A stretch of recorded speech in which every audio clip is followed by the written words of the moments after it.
শেষ হলো ফুলকি ধারাবাহিক। ফুলকি ধারাবাহিক শেষ হতেই আবেগতাড়িত ধারাবাহিকের নায়ক রোহিত অর্থাৎ অভিনেতা অভিষেক বোস শেয়ার করলেন কিছু মুহূর্ত। লিখলেন, universe, thank you to Zee Bangla, thank you to each and every person on and off screen who help me craft my favorite Mr. Rohit Roy Choudhury the best way possible.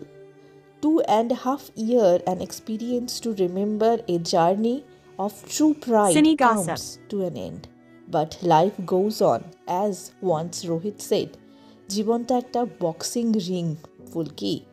See you soon. Till then, bye. শেষ হলো ফুলকি ধারাবাহিকের পথ চলা। তবে এই ধারাবাহিকের প্রত্যেকটি চরিত্র দর্শকদের মনে দাগ কেটে গিয়েছে। শেষ হলো এই ধারাবাহিকের ফুলকি আর রোহিতের জুটি আপনারা কতটা মিস করবেন জানাতে ভুলবেন না কমেন্টের মাধ্যমে।